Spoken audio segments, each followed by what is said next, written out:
Welcome to the What is Stoicism podcast.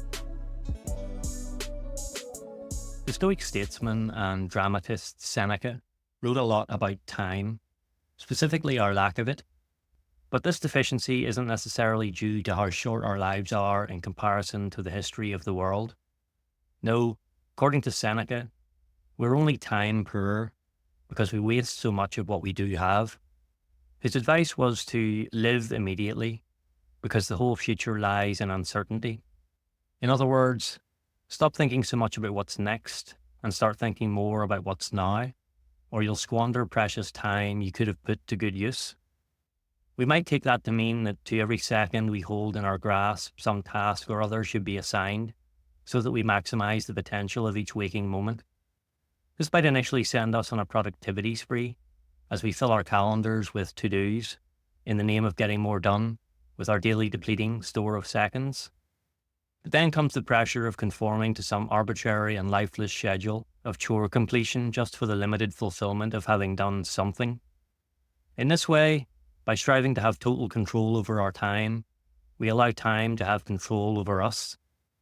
We become slaves to the clock, constantly watching it and agonizing over the passing minutes as certain tasks overrun or we don't get done what we planned. In response to a complaint from his friend Lucilius about how few books he had access to, Seneca said it is quality rather than quantity that matters, and that he who would arrive at the appointed end must follow a single road and not wander through many ways. This might also be a useful way to think about time. It's not about how many things we do with our time, but rather about what those things are. If we're using Stoicism to help guide our actions, we can ask ourselves, for example, if we're using our time to improve ourselves, if we're working on our judgments and responses to emotions, and if we're doing benevolent acts. The Stoic Emperor Marcus Aurelius also summarized this attitude nicely and gave us a question to ask ourselves when we're at risk of becoming too focused on quantity over quality. Quote, "If you seek tranquility, do less. More accurately, do what's essential and in the requisite way, which brings a double satisfaction. To do less, better, because most of what we say and do isn't essential. Ask yourself at every moment, is this necessary?" End quote. Inherent in this undertaking is our ability to agree to things we understand we should do and refuse things we probably shouldn't. How often do you say yes when you really want to say no?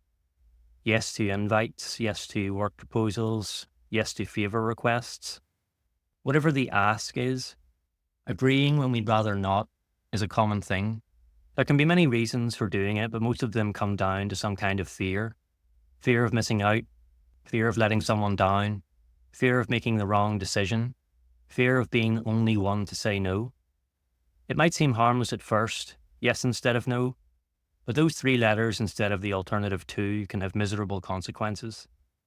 Most of us have lives filled with mediocrity, writes Derek Sivers in his book, Hell Yeah or No. We said yes to things that we felt half-hearted about. The solution is obvious. Say yes, less. The formula is simple. If you're overwhelmed and not feeling hell yeah, that would be awesome about something, say no.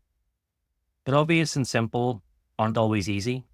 Flat refusal might seem contrary to the Stoic notion of working for the common good. We can't just say, I don't feel like it, if someone desperately needs help, for example. That's where the Stoic virtues come in. Saying no requires all four of them. Self-discipline, because we need to hold firm against the indulgence of doing something only due to the fear of missing out. Courage, because we need to face that fear. Justice, because saying yes to something we don't want to do would be unfair to others who are wholly committed to it.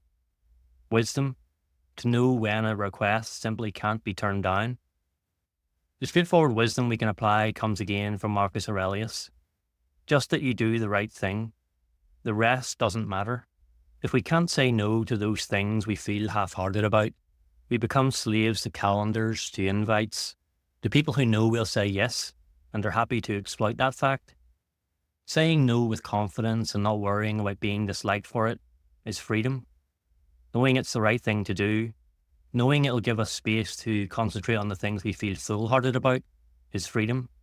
As with anything we want to get better at, saying no requires preparation and practice. As we get better at that, we'll find we're more able to do less, better,